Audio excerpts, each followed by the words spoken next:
ఓసారి ఓ దైవజనుడు దేవుని దగ్గర మోకరించి ప్రార్థన చేస్తున్నాడట. ప్రార్థన చేసి ప్రభువా, నా జీవితంలో అంత అయోమయంగా ఉంది, చీకటిగా ఉంది, ఏం తోచిబడి కావట్లేదు అని అన్నాడు.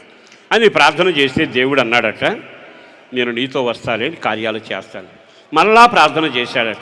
ప్రార్థన చేసినాక, దేవా నువ్వు నాతో ఉంటానన్నా, నా భారమంతా నువ్వు మోస్తానన్నావు, ఇక నేను దిగులు పడినయ్యా అన్నాడు. ఆ తర్వాత రెండో రోజు నుంచి శ్రమలు మొదలయ్యాయి. శ్రమలు మొదలవగానే మళ్ళీ ప్రార్థన చేశాడట, ఏంటయ్యా నాకు తోడై ఉంటానన్నావు, శ్రమలు తెచ్చిపెట్టేవేటని.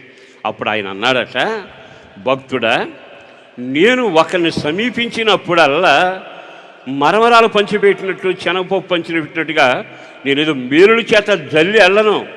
నా బిడ్డలు ఎవరో నాకు తెలుసు, వారిని నేను ఏ స్థాయికి నడిపించాలి అనుకుంటే వాళ్ళు నన్ను అర్థం చేసుకునేటట్టుగా, నేను పెట్టే శ్రమలో నిలవగలిగేట్టుగా, నా సన్నిధిని అనుభవించగలిగేట్టుగా ఒక క్రమాన్ని వాళ్ళకు నేర్పుతాను. దాని వలన వాడు నావలే మారబోతారు. ఆయన ఎప్పుడు నిన్ను మర్చిపోడగా. మీరు 40వ కీర్తన 17వ వాక్యం చదువుతారా? అప్పుల పాలు అయితేనే అనరా, శ్రమల పాలు అయితేని ప్రభు నన్ను జ్ఞాపకం చేసుకున్నాడు. శ్రమల పాలైనప్పుడల్లా ఎవరి జ్ఞాపకాల్లో ఉంటా? మనుషులంతా ఈడా అని మనం తోసేశారు. ఆయన అంటాడు, నా జ్ఞాపకాల్లో నీవు ఉన్నావుగా. భారం మోసేవాడు నీ ప్రక్కనే నిలబడి, భయపడవాకు, నేను నీ సమస్యకు పరిష్కరిస్తా. ఇది ఒక క్రమం నేర్చుకో, యెహోషువ క్రమాన్ని నేర్చుకో, ఏలియా క్రమాన్ని నేర్చుకో, బలిపీఠం దగ్గర సమర్పించిన సమర్పణ తెలుసుకో. ఈ క్రమంలో నీవు పెంచబడతావు. నేను సేనాపతిగా వస్తా, నేను నీ దగ్గరకు దహించు అగ్నిగా వస్తా, నేను నీ దగ్గరకు వస్తాను, అగ్ని గంధకాలతో నడిపిస్తాను, నేను నడుస్తాను, జనములకు ఆశ్చర్యం కలిగే అగ్ని నడక నేను నీకు నేర్పబోతా ఉన్నాను. అంటే శ్రమలు మన మేలు కొరకే సిద్ధం చేశాడు. శ్రమలు మన ఆశీర్వాద కొరకే బాటగా చేశాడు.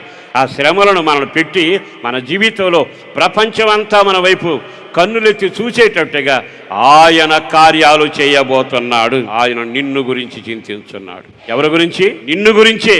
ఒక ఎరుకోను కూల్చే వేధులుగా మారలేదని నిన్ను గురించి ఎంతబడుతున్నాడు. తడిసిన బలిపీఠం మండించగలిగిన ఏలియాలాగా నువ్వు మారలేదని నిన్ను గురించి ఎంతబడతా ఉన్నాడు. చెరసాల సమస్యలు ఎన్ని వచ్చినా, అగ్ని గంధకాలు విసిరివేయబడిన నేను నీతో నడిచే అనుభవానికి నీవు అక్కడ నిలబడతావేమో, నేను వచ్చి నిలబడదామనుకున్నాను, ఆ స్థాయికి ఎదగలేదని నిన్ను గురించి నేను చింతబడుతున్నాను. దేవుడు ఏదైనా చేశాడు అంటే దానికి నాకు ఒక క్రమం చెప్తాడు. ఇదిగో నాకు ఇక్కడ ఏలియా ఉన్నాడు, ఇదిగో ఇక్కడ నాకు యెహోషువ ఉన్నాడు, అక్కడ దానియేలు లాంటి వాళ్ళు ఉన్నారు, ఈ సంఘంలో షడ్రకు మిషక్ అబేద్నెగో లాంటి వాళ్ళు ఉన్నారు. వాళ్ళ గురించి వాటి వాళ్ళు నాకు కావాలని కోరుకుంటున్నా. ఎంత సంఘాన్ని నేను చూస్తున్నానే నేను చింతపడుతున్నా. ఆ స్థాయిలో ఎవరు ఎదగలేదే.